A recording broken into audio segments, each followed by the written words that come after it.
partimos nombrando 5 cosas que podemos ver. Vale, pues hagamos la dinámica sin Ya, resulta, 5 cabrón. cosas que podamos 5 cosas que podamos nombrar. ¿Saber o no? Sí, 5 cosas que podamos ver. Ah, ya.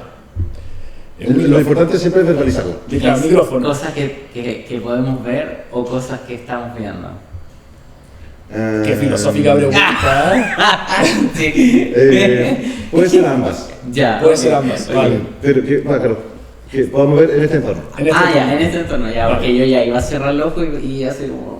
Imaginar cosas. Imaginar cosas. Ya, en este entorno. ¿Qué siempre? ¿Por qué? Las dinámicas siempre cortándolas. Ya, dale, Martín. Ya. Veo un extintor. Ya, concreto, rápido. Bueno, Sí, pues. amigo. Ya, sí, Amigo, ya. ya. Extintor, mochila, enchufe, botiquín. después, 4 cosas que puedes tocar. Me voy a borrar un poco porque no se voy a poner cariñoso.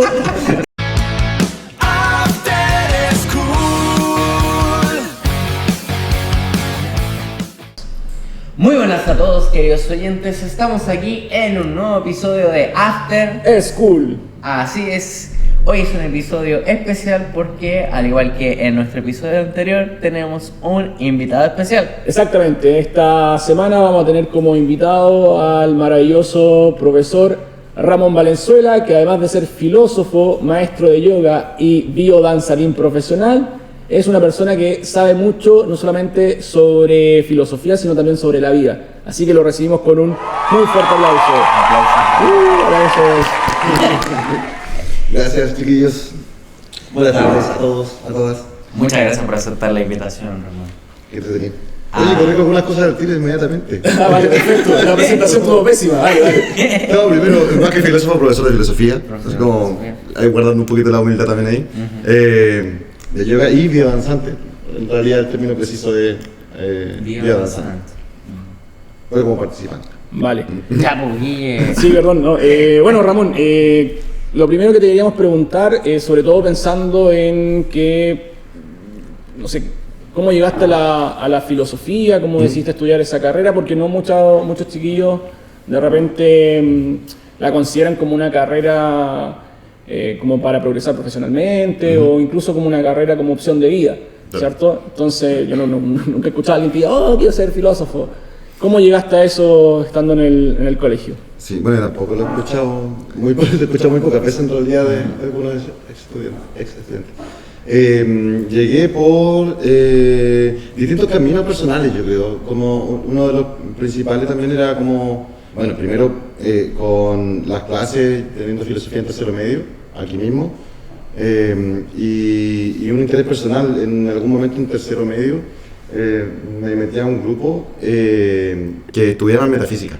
Y me llamó la atención, quise explorar un poquito ese mundo y entonces estaba ñoñando en ese tiempo.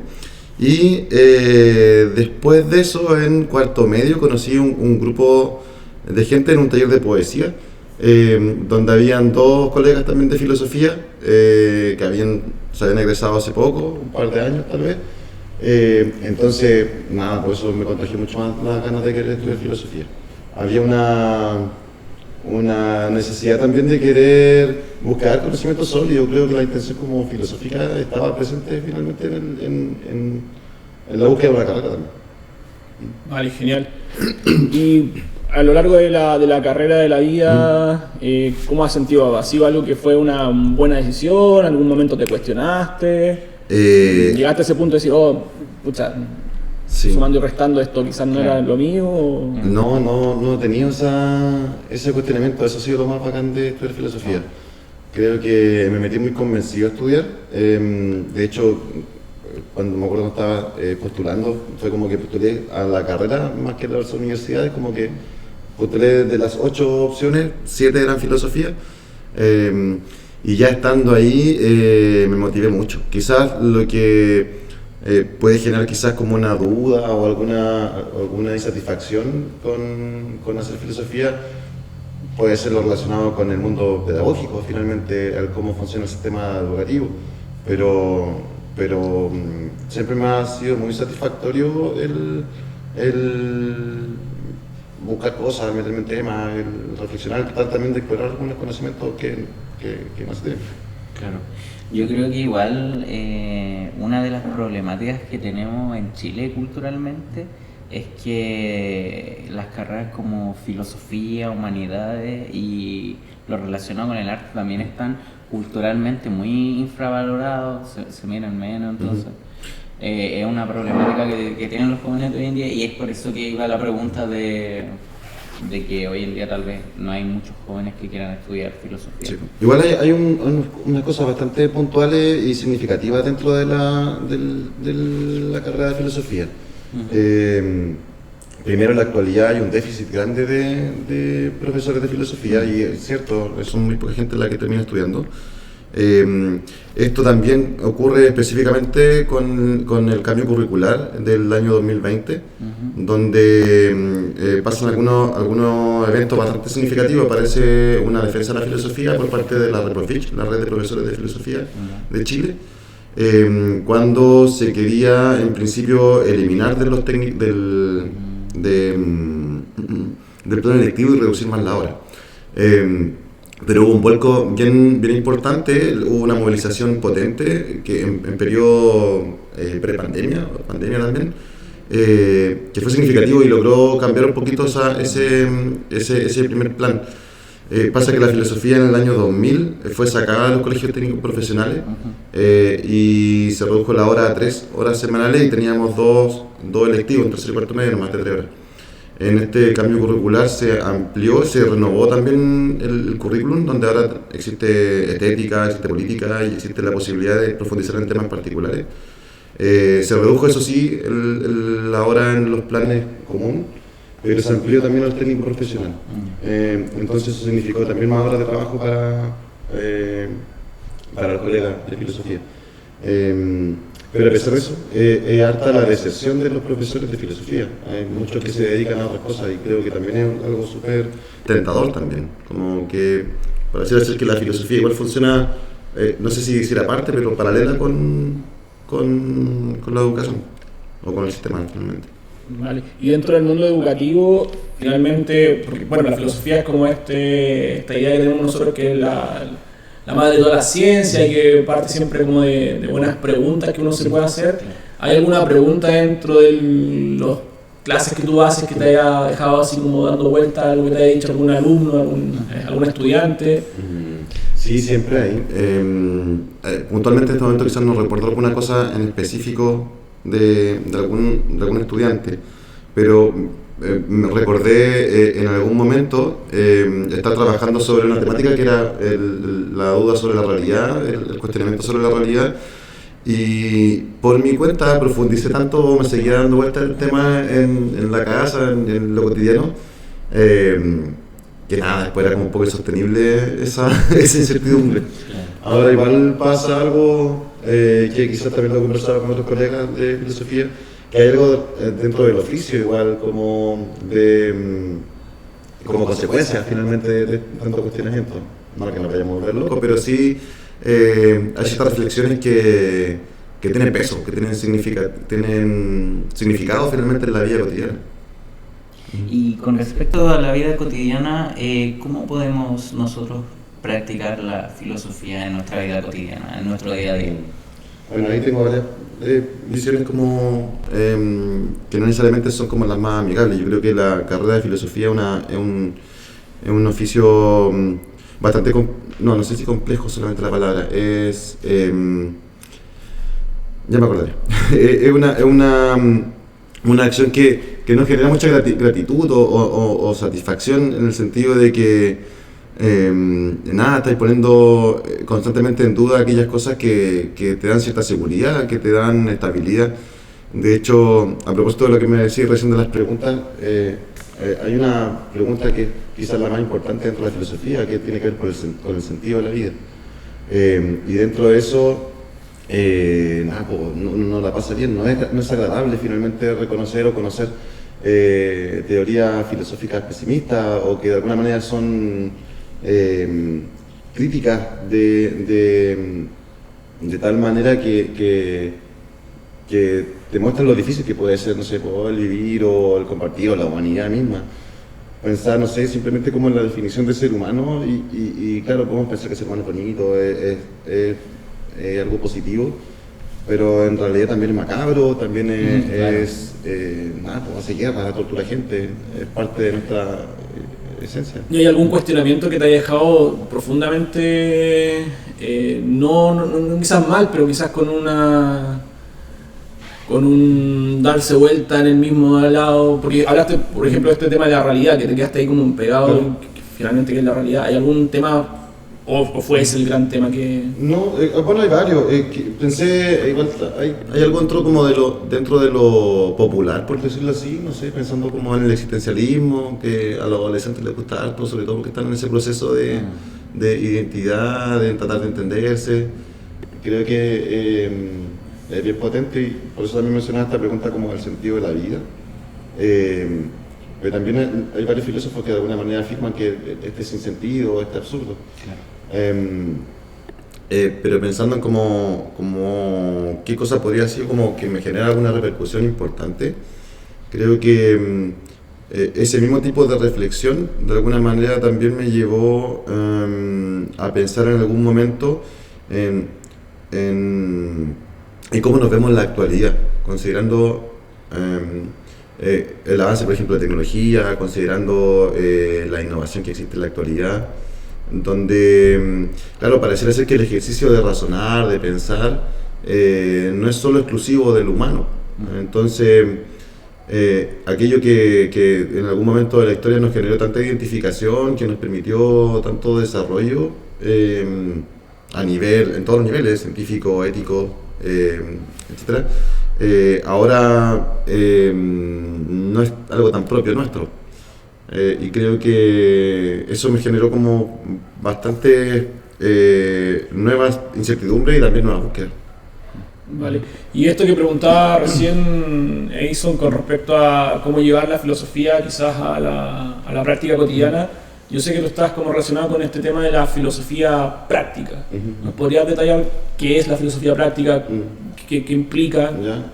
Bueno, no hay no he encontrado así como una escuela que habla como de filosofía práctica en sí, pero sí se menciona o se entiende como una filosofía con quizá alguna utilidad dentro de la vida. Lo asocio principalmente a esto mismo que comento sobre este valor del razonamiento humano. Si ya no es exclusivo de lo humano, ¿qué nos queda? Y pasa que dentro del pensamiento, sobre todo en Chile, desde la filosofía siempre está enfocado ya no en lo racional, sino que también en lo emocional. Por ejemplo, no sé, pensemos en autores como el mismo Maturana o el Rolando Toro, que tiene que ver con esto de la biodanza, o como, no sé, Naranjo o algunos otros demás autores chilenos, de alguna manera van enfocando que el pensamiento o el pensar riguroso y el asombro de alguna manera están más asociados como a la emocionalidad, y creo que eso igual tiene una utilidad dentro de ese día a día, de lo cotidiano. Ahora, esta idea como de filosofía práctica la he escuchado en espacios más postmodernistas igual, porque de alguna manera abren la filosofía y generan esta incertidumbre de si toda es filosofía o no también. Entonces igual es un espacio como delicado en el sentido de que se puede caer fácil en algo que no sea filosofía. Claro, porque si todo es, al mismo tiempo nada lo es, claro. Entonces un problema. Ramón, dentro de tu rama obviamente existen muchos autores reconocidos, como por ejemplo autores que estudian el nihilismo, absurdismo, existencialismo. Obviamente tú has estudiado todos estos autores, ¿cuál crees tú que se alinea más con tu perspectiva de ver la vida? Yo creo que tengo una mirada bien existencialista finalmente como de la vida, pensando mucho en esta idea de la responsabilidad individual. Creo que las decisiones propias son las que de alguna manera nos van determinando, que nos van planteando de alguna forma el cómo nos identificamos, cómo nos vemos y cómo también nos mostramos al resto. Ahora, lo pienso como desde una actitud activa igual, pensando en que, claro, también estas otras perspectivas, como mencionabas tú, como este nihilismo o este absolutismo, pienso como en el nihilismo, como esta misma idea de sentirse también desesperanzado, igual cuando nada tiene ese sentido. Ahora, claro, antes decía que la filosofía igual tiene que ver como con esta mirada pesimista de la vida, sin embargo, creo que el conocimiento por sí solo ya es un gran valor que de alguna forma también nos va a permitir darle otra mirada. De hecho, me quedo mucho con ese meme que aparece aquí. El de los tipos que van en la micro, ¿cierto? Y uno va mirando hacia al risco y otro hacia la montaña. Claro. Y ambos dicen la vida no tiene sentido. Claro. Entonces, como que, claro, depende mucho de cómo vayamos mirando las cosas también. Si la vida tampoco es algo que sea tan amable y bonito, sino que también depende mucho de nuestra propia decisión. Claro. Y en ese sentido, cuando estaba hablando, por ejemplo, también del tema de la tecnología y quizás volviendo también al tema de los memes, esta suerte como hiperconexión que al mismo tiempo es una desconexión de lo que está ocurriendo, ¿cómo lo ves tú desde el punto de vista de una filosofía práctica, por ejemplo? Pues yo creo que ahí aprovecho esta misma idea también de que ya no era exclusivo del humano la razón, lo que pareciera ser que es exclusivo nuestro es el sentir por el cuerpo.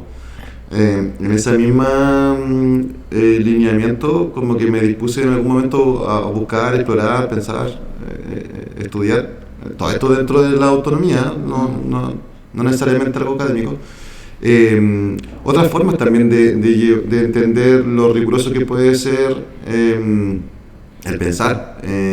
Y ahí, pues creo que una de las cosas que creo que son significativas y que de alguna manera nos permite, ponte tú, no caer en esta locura media solipsista y escepticista de que si es todo simulación o de si la tecnología nos tiene controlados o no, o de cómo podemos escapar del sistema. Está el cuerpo como el punto más próximo a nuestro pensamiento, a nuestro sentir, y ahí hay acto también de filosofía, y hay también dentro de la misma tradición histórica alguna reflexión específica sobre el cuerpo y de cómo también nos permite ese sosiego finalmente frente a esta incertidumbre. A ver, yendo ya a preguntas más filosóficas y profundas, Ramón, yo quisiera preguntarte sobre, a ver, ¿qué es la filosofía? No más que la filosofía, pero, por ejemplo, el dolor. ¿Por qué crees, cómo el dolor puede darle sentido a las personas?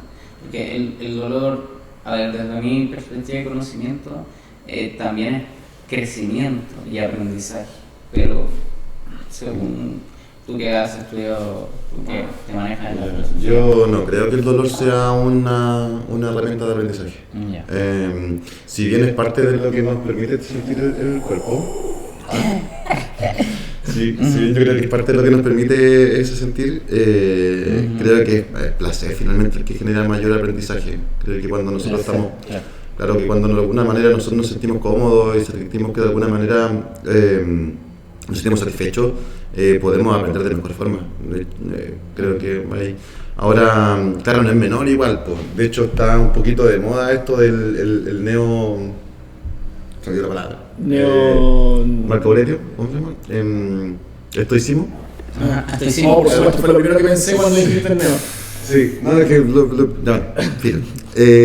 donde, y de hecho lo veo mucho en los chiquillos, algunos se acercan a comentar específicamente que han leído algún texto de estoicismo, donde de alguna manera está esta idea de que en la medida en que yo puedo soportar el sufrimiento, que yo puedo soportar el dolor, puedo cierto crecer y que de alguna forma es beneficioso, empiezan a aparecer conductas que son bastante extrañas, como, no sé, pues esta persona que se levanta a las 5 de la mañana a entrenar, o que se desgastan. Claro, que se castigan físicamente. Claro. Ahora, también hay personas que quizás les gusta el dolor y es parte de sus sensaciones de placer. Pero no sé si necesariamente tengamos que buscar situaciones de dolor para aprender. Ahora, Claro. la vida de por sí, no sé si la vida, la realidad de alguna manera también toca y nos genera también dolor. De alguna manera también es parte de nosotros vivir duelo, tener heridas, es parte del mismo aprendizaje. Pero creo que no es el camino como buscarlo. Claro, pero en ese sentido sería como lo contrario a este estoicismo, sería como el hedonismo, ¿no? O no necesariamente esta idea de la búsqueda siempre del placer como parte de la cotidianidad. Claro, bueno, no sé, igual, claro, son dos perspectivas contrarias. Pensé esto del jardín de Epicuro, donde están los tipos de alguna manera pensando que la felicidad se obtiene únicamente mediante el placer y cómo de alguna manera podemos obtenerlo en el tiempo.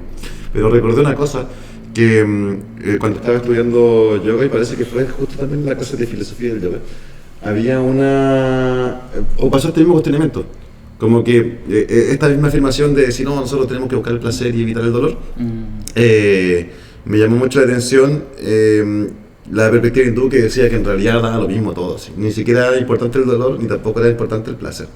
Como que al final también está esta idea de el cuerpo como algo negativo, o de alguna manera, no es que sea negativa la palabra, como que nos mantiene o nos atrapa en una situación que es poco trascendente, como que no nos lleva a un estado de bienestar. Eso sí, entiendo que hay cosas que va a depender de cómo nosotros también vamos sintiendo, que de alguna forma quizás para alguien puede no ser doloroso sostener alguna conducta, algún instituto, alguna acción.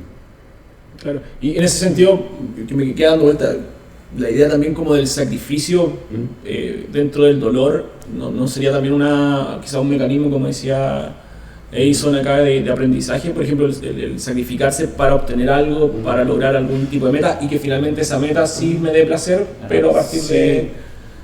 Pero lo pienso más como del control, pensando en que, gran parte de nuestras perspectivas, de alguna manera, también tienen su origen como esta idea de que la norma corresponde a una ley que alguien la inventó. Varias conductas nuestras, algunas perspectivas de vida también tienen que ver con ciertas cosas que se han ido instruyendo o se han normalizado.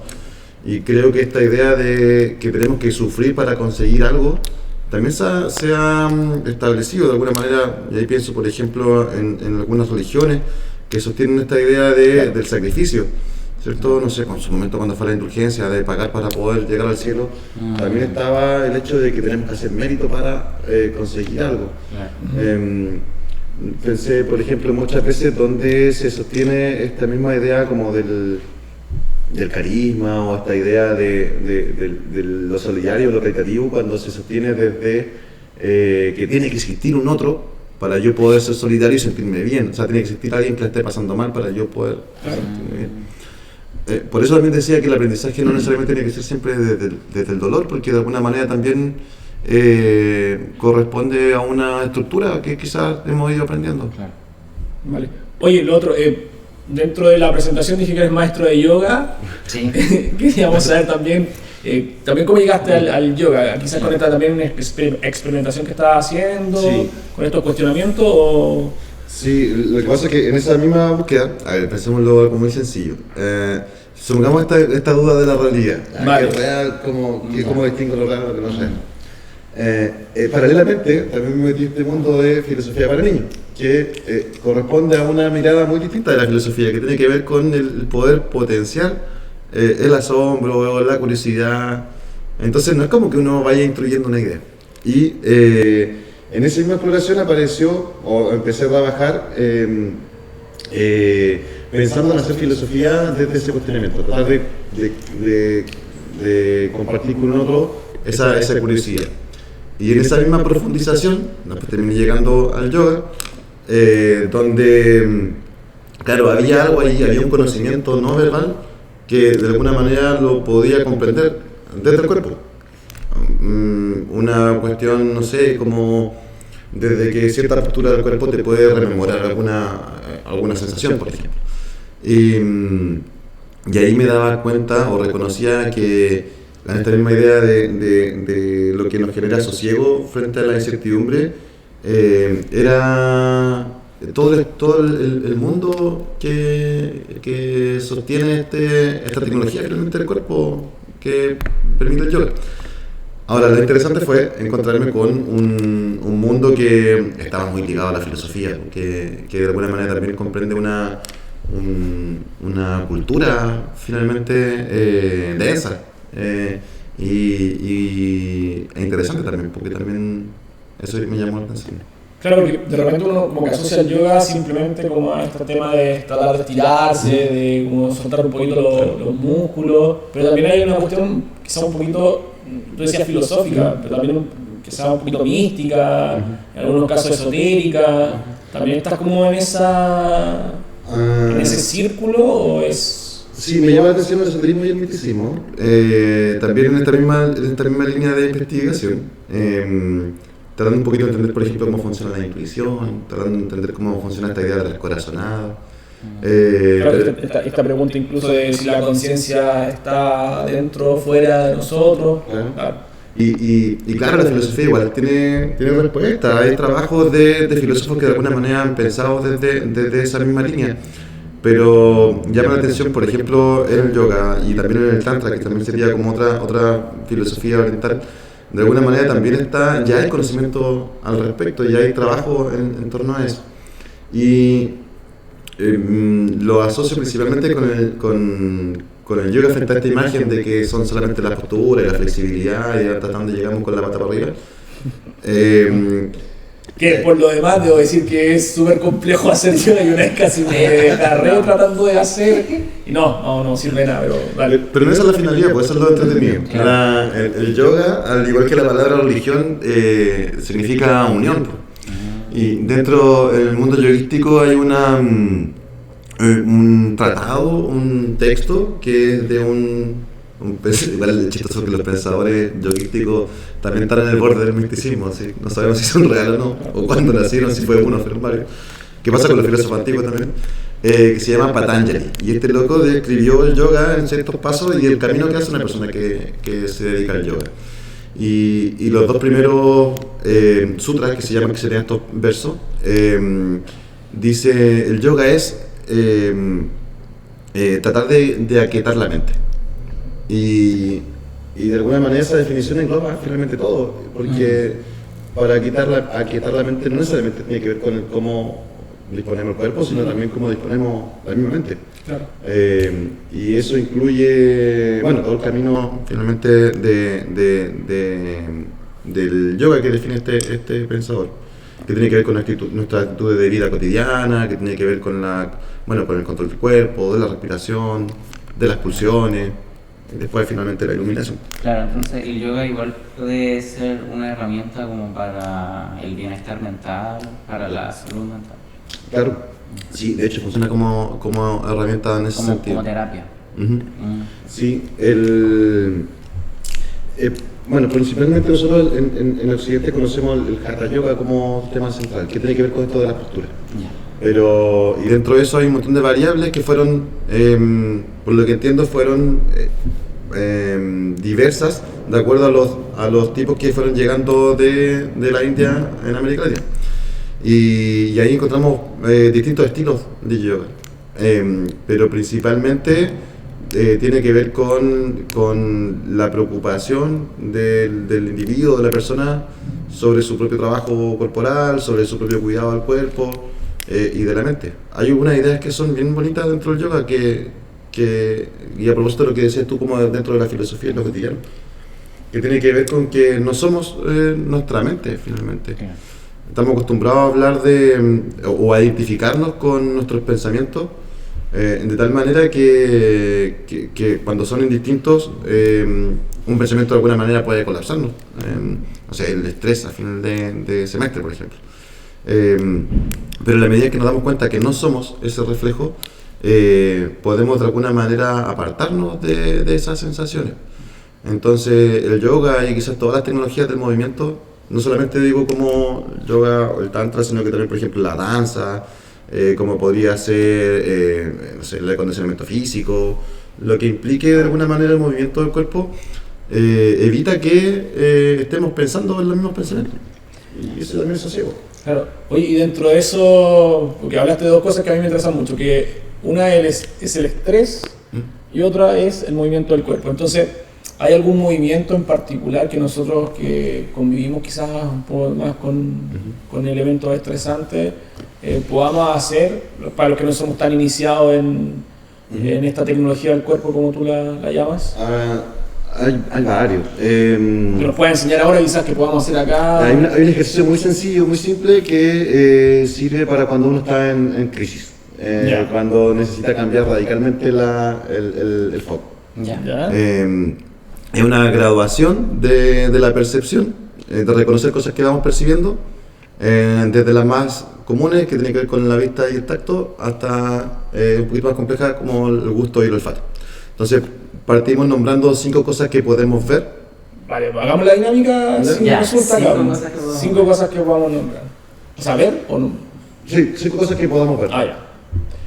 Lo importante siempre es verbalizarlo. Claro, micrófono. Cosas que podemos ver o cosas que estamos viendo. Qué filosófica pregunta. Sí. Puede ser ambas. Ya. Puede ser ambas, vale. Pero claro, que podamos ver en este entorno. En este Ya, tema. en este entorno, ya, porque yo ya iba a cerrar el ojo y hacer como. Imaginar cosas. cosas. Ya, en este entorno. ¿Qué siempre? ¿Por qué? Las dinámicas siempre cortándola. Ya, dale nomás.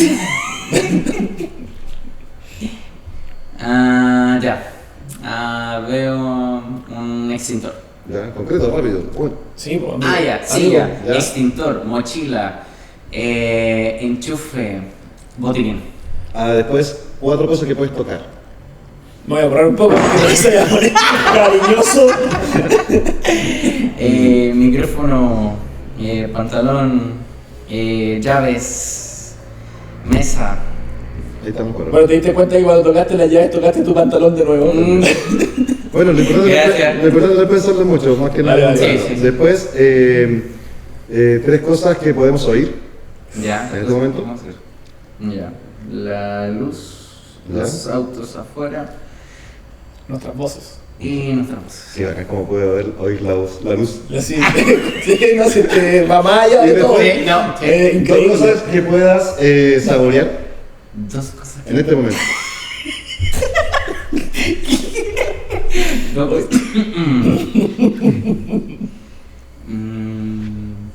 Dos cosas que puedo saborear en este momento. Mi saliva, ¿Ya?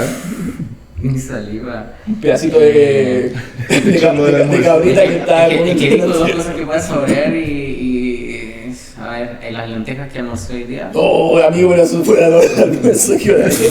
Que tengo en el La tira de Las arriba.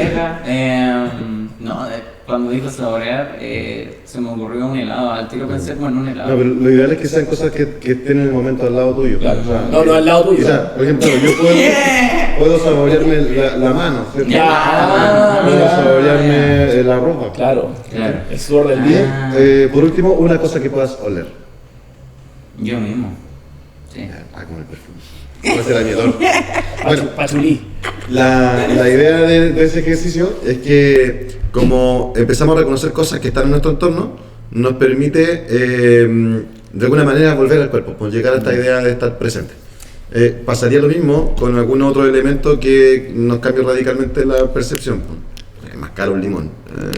Algo que te saque de contexto. Pero en ese sentido, por ejemplo, para hacer ese tema de las percepciones, igual yo me puedo preparar antes con algo. Así como, por ejemplo, cosas que puedas saborear. O sea, me llevo un Es que platito de lentejas. no se trata de saborearlo en el momento, pues, simplemente reconocer lo que podría Claro, ser tu claro, cuerpo. pero me refiero como preparar el ambiente previo a esa descomposición sensorial. Yo creo que se podría, pero la idea de esa herramienta es poder ocuparla en momentos de crisis.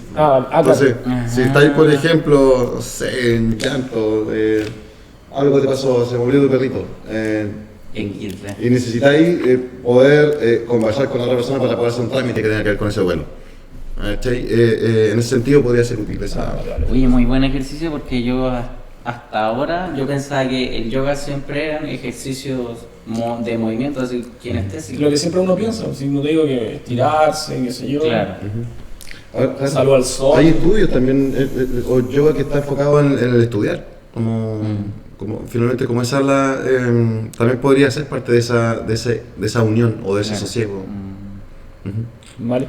Y hoy, cosas que habíamos tenido, o sea, teníamos la pauta que te queríamos preguntar, que era, acá está toda, no, que eran como datos quizás curiosos que de repente nosotros pasamos por alto de los filósofos que no se conocen tanto. O sea, nosotros cuando hablamos, no sé, de filosofía, pensamos quizás en Platón, Aristóteles, Sócrates, y hasta ahí llegamos con los griegos y después no sabemos ninguna cosa más.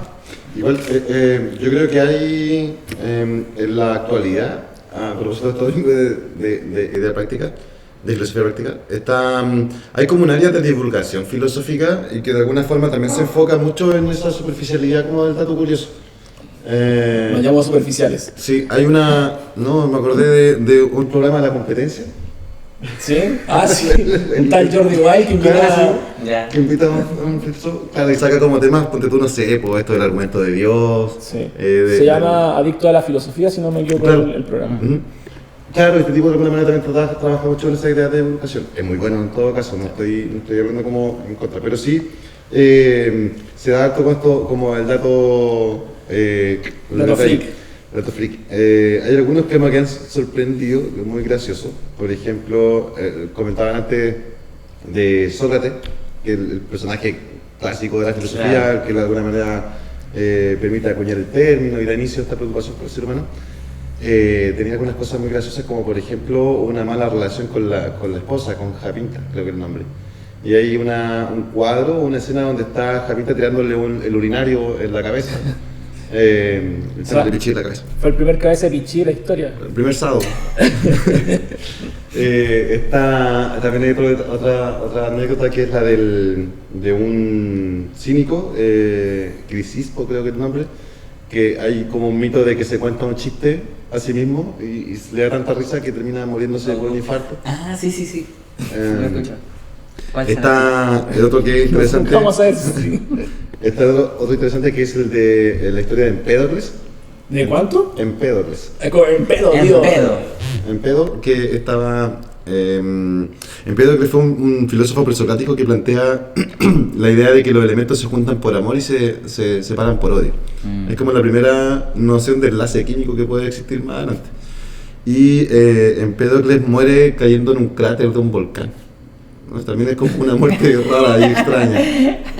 Oye, y ya con una pregunta más filosófica tengo un dilema. Un dilema que tiene que ver con la identidad, que es el dilema del barco de Teseo. ¿Ya? Ese de que Teseo tiene un barco. Y que lo van cambiando la maderita. ¿Sigue siendo el barco de Teseo o no? Qué buena pregunta. Sí. De repente brilla. Gracias. Sí, no, la pregunta del barco de Teseo es muy entretenida porque, claro, el juego de la identidad que nos define no tiene una respuesta unívoca. Hay un montón de teorías al respecto que se van a acercar a una u otra. El barco nuevo de Teseo, que de alguna manera se hace con las maderas restauradas, ¿cierto? Sigue siendo el mismo. La gradualidad yo creo que también le va dando la identidad. Sin embargo, de todas estas maderas que terminan reciclándose y formando un nuevo barco, podría ser también el barco. También podría ser lo mismo. De hecho, me hace pensar mucho en la recolección de datos de Internet, la paradoja del barco Teseo. Porque si tenemos la posibilidad de registrar toda la información que nosotros vamos haciendo en Internet, de alguna manera también va reflejando cómo somos y quiénes somos. Claro. Entonces también podría ser que se cree algún no sé, clon de nosotros mismos de acuerdo a las cosas que hemos ido seleccionando. La otra vez pensaba en una imagen muy absurda, así como si a alguien se le ocurre juntar todos nuestros desechos biológicos, por ejemplo, por no decir juntar toda la caca, que de alguna manera también hay algo de nosotros, de nuestra identidad también ahí. Por ejemplo, las lentejas del almuerzo. Gracias. Hay una película, o sea, no una película, una serie que se llama Westworld.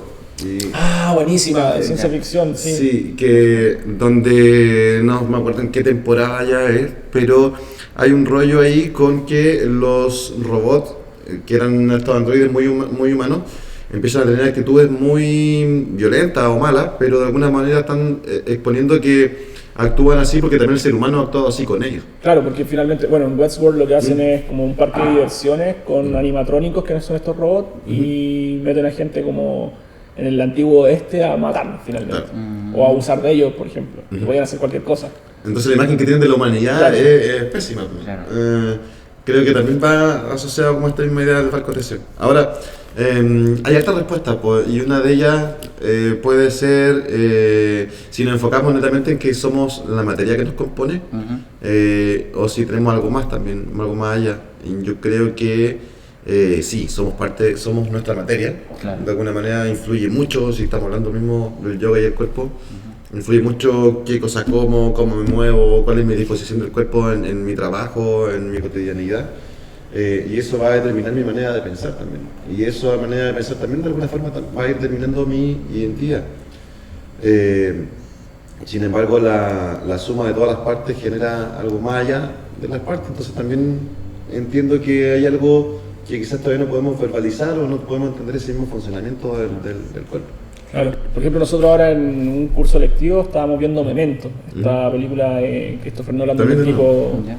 arma su identidad a partir de los tatuajes finalmente y de las anulaciones que hace. Entonces, por ahí también pensar quizás que esta identidad que tenemos está muy ligada a la memoria, pero ¿qué pasa cuando esa memoria se ve trastocada? Tengo una imagen bien bonita de eso que me gustaría sostenerla y quizás desarrollarla y bueno, comunicarla.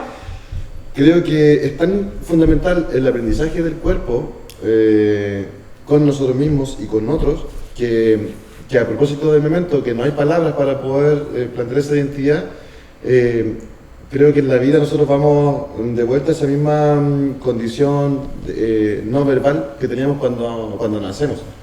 Cuando nacemos nuestro cuerpo está así a la deriva, pues, vamos a tener un brazo, vamos dependiendo, nuestra existencia va a depender del cariño que nos puedan dar. Claro. Y tenemos claro somos queridos finalmente por nuestro papá, por los tutores, por quien esté.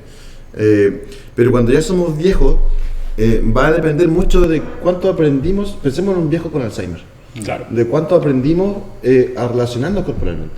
Escuchaba la historia de una abuelita que perdió la vista y perdió el oído. Entonces, imagínate cómo debe ser para esa persona la seguridad. Claro. Porque puede tener quizás contacto de su cuidadora, no sé, que le dé la mano, que la guíe, no sé, o que le pase la cuchara para que almuerce. Pero es una confianza simplemente. Pues. Entonces, creo que eso creo que esa es como para allá vamos, finalmente. Sí. Esa pregunta igual se me ocurrió porque también está esta serie de Black Mirror que muchas veces espero que la hayáis visto porque... O sea, he visto capítulos no porque, lineales. por ejemplo hay un capítulo que, bueno, muchos capítulos de Black Mirror hablan, ya se han hecho realidad. Porque Black Mirror es como una serie Sí, sí. en donde muestran tecnologías. Y había un capítulo en donde mostraban una aplicación en donde recopilaba todos tus chats, información, posts de las redes sociales y creaba como una inteligencia artificial basada en tu personalidad que era idéntica. Y ya después con el tiempo podéis pedir como el servicio completo y te traían como una Una especie Alexa. de clon de tu... Un sustituto Claro, un virtual. sustituto. Entonces era algo que algunas personas hacían en la serie como para poder suplantar el vacío que dejaban cuando perdían a una persona. Y claro, está ese cuestionamiento de la identidad, el barco de Teseo, de Amazing Digital Circus también cuenta lo mismo. Bueno, Veanla. en WandaVision también aparece. WandaVision también. Cuando sí. aparecen los dos Vision. Sí, también. Es bueno Sí. ese cuestionamiento porque es como el que más te... No sé si esa será una idea nueva, claro, porque Black Mirror de alguna manera tiene esta idea como, creo que le llaman cookie, por decirlo en algún momento, como estas personalidades clonadas. Hay un capítulo donde este clon de la conciencia es una especie de Alexa o de asistente de la Sí, casa. sí.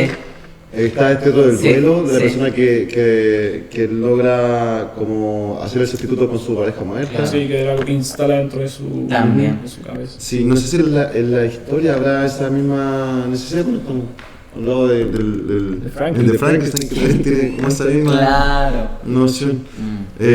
O esto de la idea de San Yapitero, ¿cómo se llama? San Jupitero. Claro, Sí. que es como una especie de servidor donde van las mentes después de que vivieron Ese la vida. capítulo, muy bueno ese capítulo. Sí. Yo creo que no sé, yo ahí soy mucho más concreto y sigo con mi volada materialista. Claro. Y creo que nos morimos y no queda nada más. Claro. Realmente, lo que queda de nosotros, lo trascendente, es lo que quedó en la memoria de más personas. O lo Y- que pudiste crear en vida, ¿no? Claro, y lo mágico ahí es cómo estas células que estaban antes juntas producían esta autopercepción y ya no están. Claro, también está esta buena idea de las 3 muertes, ¿no? Esa muerte, que la muerte corporal, Ujú. la muerte de cuando todas tus cosas como que ya se las reparte la gente, y la muerte que ocurre cuando la última persona que te recuerda se muere. Claro. Entonces, Como en Coco. como en Coco. Ay, Coco, qué mala película, Coco. A mí me hizo llorar. No me gustó. No tenías corazón. Pero esa idea del recuerdo yo creo que es fundamental. Como, bueno, está la frase de Aquiles, po. Le dijo voy al baño y vuelvo. No. La frase de, o sea, no sé la frase, no, pero la intención de Aquiles de trascender. de pasar la historia. Y tiene que ver con eso, con que te recuerden, con que seas alguien que pueda sostenerse en la mente de las personas que van creando. Sí. Oye, como para ir cerrando ya este gran episodio, te queríamos invitar a hacer alguna dinámica como para que nuestros seguidores, que son millones en el mundo, puedan también dejar en los comentarios alguna cosilla por ahí. Escucha, había pensado en un acertijo, Pero era el pero deseo. no he hecho ninguna conexión para que tenga una relación. para conectar. Claro, pero bueno, gran parte del trabajo de la filosofía o de la filosofía tiene que ver también con el área de la lógica. Y es entretenido pensar cómo puede haber una estructura también del pensamiento. Y recuerdo un acertijo que lo vimos en la UI, que siempre en realidad lo he repetido, pero más que no es un acertijo en realidad, es un juego de palabras que hay que descubrir dónde está la problemática. Nos invitan a nosotros tres a almorzar. No, deje su respuesta haciendo comentarios. Dale like y suscríbete. Sí, sí. Claro, nos invitan a almorzar los tres y el menú valía 10 lucas. Ya. Entonces pagamos 10, 10 y 10. Entre los tres pagamos 30. Llamamos a la persona que nos atendió, le pasamos, nos cobra, ¿cierto? Le pasamos la plata y él va a la caja y en la caja le dicen que existe un descuento, porque somos nosotros, de 5.000 pesos. Porque es after school. Claro. Porque after- El garzón, para no complicarse, porque le pasaron 5 lucas en billetes de 1.000, menos mal, dice, ya, a lo mejor me guardo 2 yo y le entrego 1 luca a cada uno. Ya. Entonces cada uno recibió devuelto 1.000 pesos. Entonces gastamos en realidad 29. 9.000. ¿Cómo 29? Ah, no, 9.000 más 9.000 más 9.000. bien. Gastamos 27 lucas. ¿Cierto? Y el garzón se guardó 2. Ujú.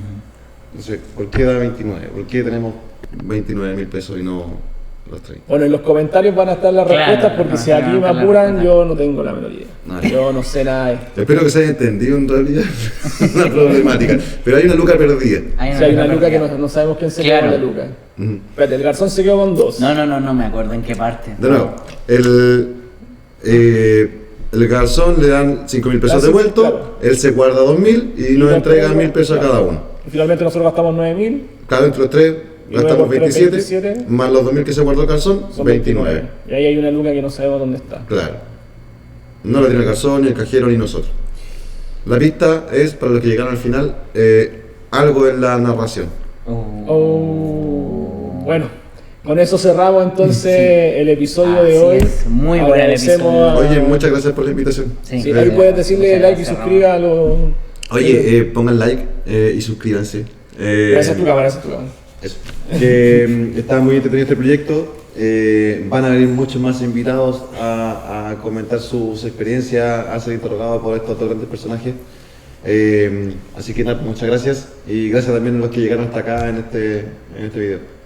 Eso. Sí, con eso nos despedimos. También déjenos en los comentarios quién creen que podría ser nuestro siguiente invitado al podcast. A ver si adivinan. Eso. Nos vemos, chao, chao. Nos vemos. Chao.